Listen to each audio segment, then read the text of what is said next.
नमस्कार, आप देख रहे हैं गंगाजल न्यूज़ और मैं हूं ताराचंद नागर। आज खबरों की शुरुआत जिला पुलिस से करते हैं। जिला ग्रामीण पुलिस के एक सिपाही ने खाकी को बदनाम कर दिया है और ग्रामीण पुलिस द्वारा मादक पदार्थों की तस्करी के खिलाफ चलाए जा रहे अभियान की सफलता पर भी सवाल खड़े किए हैं। वो इसलिए कि जब पुलिस के सिपाही ही तस्करी में संलिप्त होंगे तो अभियान कैसे सफल होंगे। मध्य प्रदेश के नीमच में नारकोटिक्स विंग ने 17 अक्टूबर को अर्थात कल जोधपुर ग्रामीण पुलिस के सिपाही सुभाष बिश्नोई नंबर 1070 को क्रेटा गाड़ी में 1 क्विंटल 90 किलो डोडा पोस्ट सहित गिरफ्तार किया। उसके विरुद्ध मादक पदार्थों की तस्करी का प्रकरण संख्या 62 एनडीपीएस एक्ट में पुलिस थाना नारकोटिक्स सेल इंदौर प्रकोष्ठ नीमच मध्य प्रदेश में दर्ज किया गया है। इसकी रिपोर्ट प्राप्त होने पर एसपी ग्रामीण राहुल बारट ने नीमच में गिरफ्तार सिपाही सुभाष बिश्नोई को आज निलंबित कर दिया है और उसके विरुद्ध जांच प्रारंभ की है। निलंबन काल में उसका मुख्यालय पुलिस लाइन जोधपुर रहेगा। हैरानगी इस बात को लेकर नहीं है कि पुलिस का एक सिपाही मध्य प्रदेश में मादक पदार्थों की तस्करी में पकड़ा गया। हैरानगी की बात यह है कि पुलिस का एक सिपाही मादक पदार्थों की तस्करी में संलग्न है और विभाग को इसकी जानकारी नहीं रही। यह तो दीपक तले अंधेरे वाली बात हो गई। ऐसे सिपाहियों के कारण अनेक बार पुलिस के अभियान भी असफल हो जाते हैं क्योंकि अभियान की सूचनाएं लीक हो जाती हैं। सुभाष क्या पहली बार मध्य प्रदेश से डोडा पोस्ट की तस्करी करने गया था?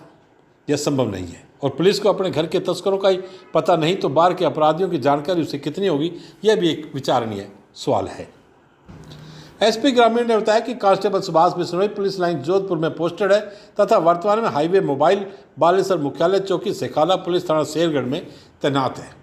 वह 15 अक्टूबर से स्वेच्छा से अनुपस्थित चल रहा था। अब रुख करते हैं दूसरे समाचारों की ओर। एनएसयूआई के प्रदेशाध्यक्ष अभिषेक चौधरी 19 अक्टूबर को फलोदी आएंगे। प्रदेशाध्यक्ष बनने के बाद चौधरी पहली बार अपने गृह फलोदी विधानसभा क्षेत्र में आ रहे हैं। चौधरी शाम 5 बजे फलोदी पहुंचेंगे और मां लटियाल के मंदिर पहुंचकर मां के दर्शन करेंगे। कांग्रेसजनों में उनके आगमन को लेकर बहुत उत्साह है। कांग्रेस नेता महेश व्यास ने बताया कि 20 अक्टूबर को सुबह 11:30 बजे नगरपालिका टाउन हॉल में चौधरी का अभिनंदन किया जाएगा। इस अवसर पर नवनिर्वाचित सरपंचों का भी स्वागत होगा। समारोह में कांग्रेस संगठन से जुड़े पदाधिकारी, नगरपालिका पार्षदगण, कार्यकर्ता उपस्थित रहेंगे। इसके बाद चौधरी बाप जाएंगे जहां दोपहर 2 बजे अंबेडकर मैदान में आयोजित स्वागत कार्यक्रम में उपस्थित रहेंगे। यहां बाप व घटाली पंचायत समिति के नवनिर्वाचित सरपंच गणों का भी स्वागत होगा और तथा चौधरी सभा को संबोधित करेंगे। नगरपालिका फलोदी के तत्वावधान में आज शहर में कोरोना जागृति के लिए no mask no entry rally निकाली गई। रैली का नेतृत्व पालिका अधिकारियों, कर्मचारियों तथा पार्षदों ने संयुक्त रूप से किया। रैली रवाना से पूर्व वक्ताओं ने संबोधित करते हुए कहा कि कोरोना अभी खत्म नहीं हुआ है और ना ही अभी इसकी कोई वैक्सीन बनी है। इस समय फेस मास्क इससे बचने का एकमात्र उपाय है।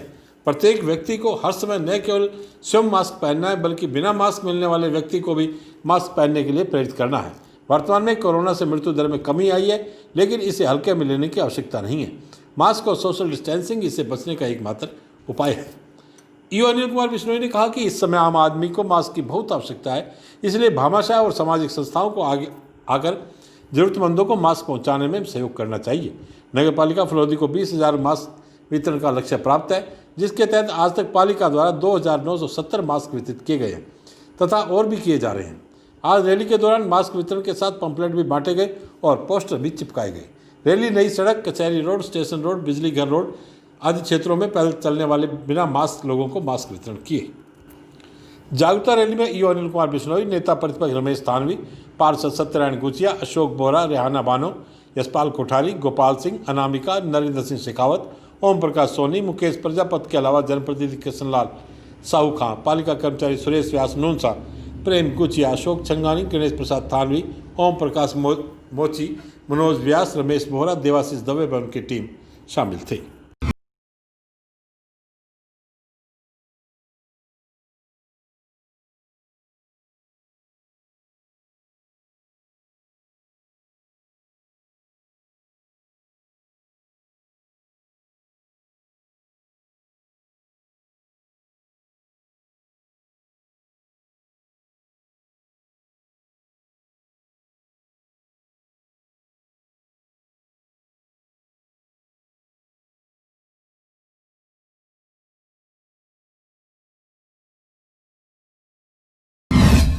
फलोदी से करीब 5 किलोमीटर की दूरी पर बीकानेर सड़क मार्ग पर आज सुबह करीब 10 बजे एक ट्रेलर आगे जा रहे डंपर से जा भिड़ा, जिससे ट्रेलर में सवार चालक व खलासी घायल हो गए।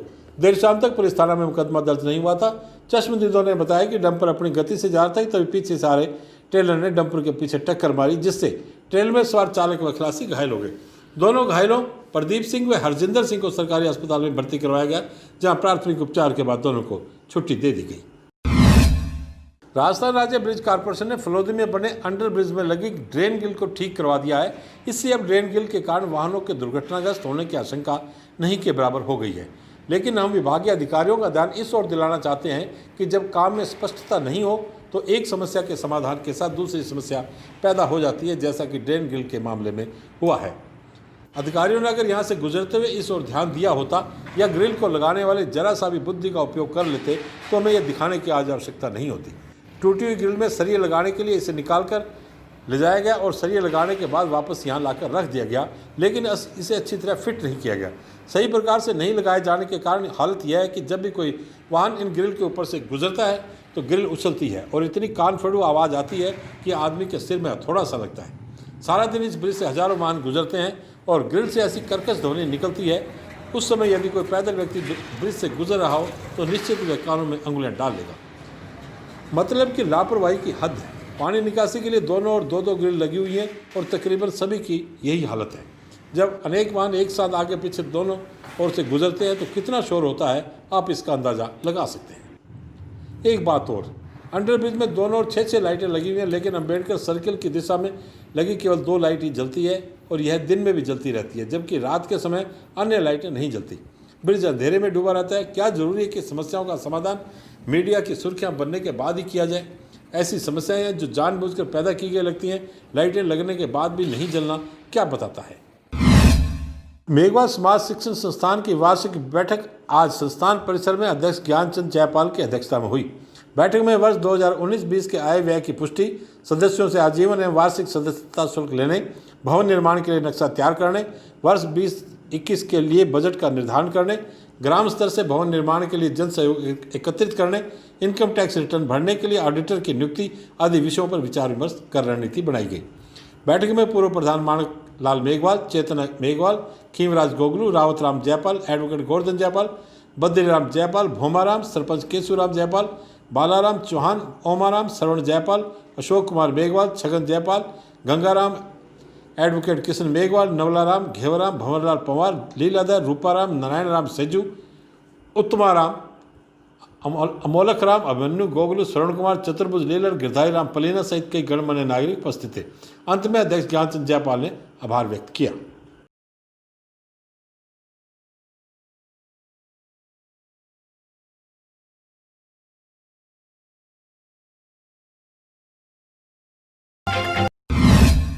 भारतीय किसान संघ की तहसील बैठक आज बारू में जिला अध्यक्ष नरेश व्यास की अध्यक्षता में हुई, जिसमें किसानों को एलपीएस योजना में छूट का लाभ उठाने के लिए 31 अक्टूबर तक बिजली के बिल जमा करवाने का आह्वान किया गया। बैठक में हनुमान अमरानी, कैप्टन हुसैन खां, राम सिंह व सरपंच तनेराव सिंह आदि भी उपस्थित थे। बैठक में बारू इकाई की कार्यकारिणी का भी गठन किया गया।